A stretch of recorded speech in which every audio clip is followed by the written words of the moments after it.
നമസ്കാരം. പ്രവാസി ഓൺലൈൻ ന്യൂസിന്റെ ന്യൂസ് എക്സ്ക്ലൂസീവിലേക്ക് സ്പെഷ്യൽ റിപ്പോർട്ടിലേക്ക് ഏവർക്കും സ്വാഗതം. പതിറ്റാണ്ടിന്റെ കാത്തിരിപ്പിന് വിരാമമിട്ട് കേരളത്തിൽ UDF ഭരണത്തിന് കൊടിയേറി. ജനസഹസ്രങ്ങളെ സാക്ഷി നിർത്തി കേരളത്തിന്റെ 13ാമത് മുഖ്യമന്ത്രിയായി VD സതീശൻ സത്യപ്രതിജ്ഞ ചെയ്ത് അധികാരമേറ്റു. തിരുവനന്തപുരം സെൻട്രൽ സ്റ്റേഡിയത്തിൽ ഒരുക്കിയ പ്രൗഢഗംഭീരമായ വേദിയിൽ ഗവർണർ രാജേന്ദ്ര വിശ്വനാഥ് അർലേക്കർ മുമ്പാകെയാണ് VD സതീശൻ സത്യവാചകം ചൊല്ലിയത്. രാവിലെ 10:15 ആരംഭിച്ച സത്യപ്രതിജ്ഞ ചടങ്ങുകൾ വന്ദേമാതരം ആലപിച്ചാണ് ആരംഭിച്ചത്. തുടർന്ന് chief secretary K.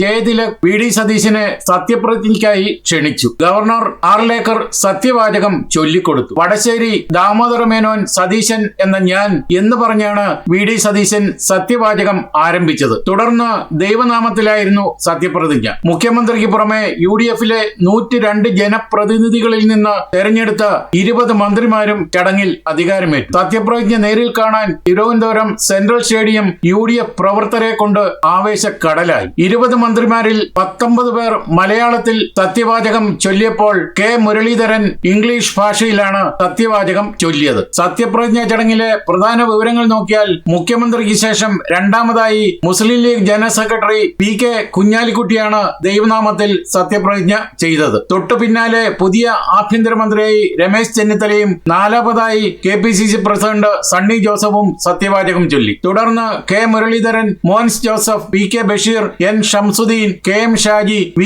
Abdul Gafoor, AP Anilkumar, PC Vishnunath, M. Liju, T. Siddique, Bindu Krishna, Roji M. John, K. Thulasi, Anoop Jacob എന്നിവരും ദൈവനാമത്തിൽ സത്യപ്രതിജ്ഞ ചെയ്തപ്പോൾ ഷിബു ബേബി ജോൺ, CP ജോൺ എന്നിവർ ദൃഢപ്രതിജ്ഞ ചെയ്താണ് അധികാരമേറ്റത്. തലസ്ഥാനത്തേക്ക് ഒഴുകിയെത്തിയത് ജനലക്ഷങ്ങളാണ്. UDF സർക്കാരിന്റെ അധികാര പ്രവേശം കാണാൻ ഞായറാഴ്ച ഉച്ച തിരിഞ്ഞു തന്നെ ആളുകൾ തിരുവനന്തപുരത്തേക്ക് എത്തിക്കൊണ്ടിരുന്നു. സെൻട്രൽ സ്റ്റേഡിയവും പരിസരവും ജനങ്ങളെ കൊണ്ട് തിങ്ങി നിറഞ്ഞതോടെ സത്യപ്രതിജ്ഞാ ചടങ്ങ് ജനകീയതയുടെ മഹാവിളംബരമായി മാറി. ദേശീയ നേതാക്കളുടെ വൻ നിരയാണ് ഉണ്ടായത്. സാക്ഷ്യം വഹിക്കാൻ ലോക്സഭാ പ്രതിപക്ഷ നേതാവ് രാഹുൽ ഗാന്ധി, പ്രിയങ്ക ഗാന്ധി, കോൺഗ്രസ് അധ്യക്ഷൻ മല്ലികാർജുൻ ഖാർഗെ എന്നിവരും നേരിട്ടെത്തി. ഇവർക്ക് പുറമെ കർണാടക മുഖ്യമന്ത്രി സിദ്ധരാമയ്യ, തെലങ്കാന മുഖ്യമന്ത്രി രേവന്ത് റെഡ്ഡി, ഹിമാചൽ പ്രദേശ് മുഖ്യമന്ത്രി സുഖ്ബീന്ദർ സിംഗ് സുഖു, കർണാടക ഉപമുഖ്യമന്ത്രി DK ശിവകുമാർ എന്നിവരും ചടങ്ങിൽ പങ്കെടുത്തു. രാഷ്ട്രീയ സൗഹൃദ വേദിയായിട്ടാണ് സത്യപ്രതിജ്ഞാ ചടങ്ങ് മാറിയത്. സ്ഥാനമൊഴിഞ്ഞ മുഖ്യമന്ത്രി പിണറായി വിജയൻ,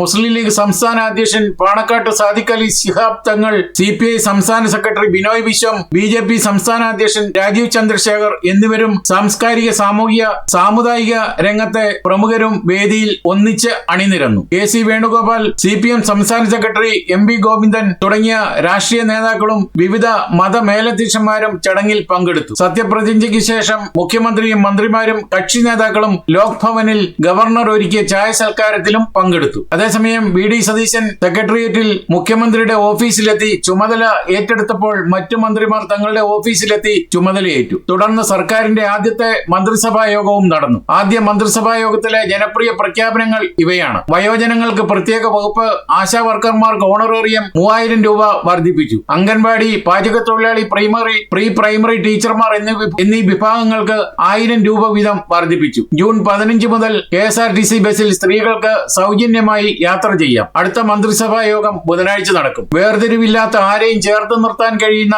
ഒരു മുഖ്യമന്ത്രി എന്നാണ് VD സതീശന്റെ എല്ലാവിധ സ്നേഹ ബഹുമാനങ്ങളും ഇന്ന് ആദ്യ ദിവസത്തെ ദൃശ്യങ്ങൾ വ്യക്തമാക്കുമ്പോൾ ഇത് തന്നെയാണ് നമ്മുടെ നാടിന്റെ ആവശ്യമെന്നും എല്ലാവരും ഒരേ സ്വരത്തിൽ പറഞ്ഞു. പറവൂരിൽ പ്രളയ സമയത്ത് തുടങ്ങിയ ബന്ധം സത്യപ്രതിജ്ഞയ്ക്കെത്തി അമ്മാളുമ്മ ഒരു ചെറിയ ഉദാഹരണം മാത്രമായി തിളങ്ങി. മകൻ തന്നെയാണ് എനിക്ക് സതീശനെന്നും അമ്മാളുമ്മ പറഞ്ഞു. സർക്കാരിന്റെ വികസനത്തിലും പ്രവാസി മലയാളി ക്ഷേമത്തിലും പുതിയ സർക്കാരിന്റെ ഭരണം വലിയ മാറ്റങ്ങൾ കൊണ്ടുവരുമെന്ന പ്രതീക്ഷയിലാണ് ലോകമെമ്പാടുമുള്ള മലയാളി സമൂഹം. പുതിയ മുഖ്യമന്ത്രിക്കും പുതിയ മന്ത്രിമാർക്കും എല്ലാവർക്കും പ്രവാസി ഓൺലൈൻ ടീമിന്റെ പ്രത്യേക ആശംസകളും അറിയിക്കുന്നു. ഒപ്പം ടീം UDFന് ഞങ്ങളുടെ ശക്തമായ പിന്തുണയും അഭിവാദ്യങ്ങളും അറിയിക്കുന്നു. ഇതോടെ ഈ സ്പെഷ്യൽ റിപ്പോർട്ട് പൂർണ്ണമാവുകയാണ്. നിങ്ങൾ നൽകി വരുന്ന എല്ലാവിധ പിന്തുണയ്ക്കും ഞങ്ങൾ ഹൃദയപൂർവ്വം നന്ദി അറിയിച്ചുകൊണ്ട് നമസ്കാരം.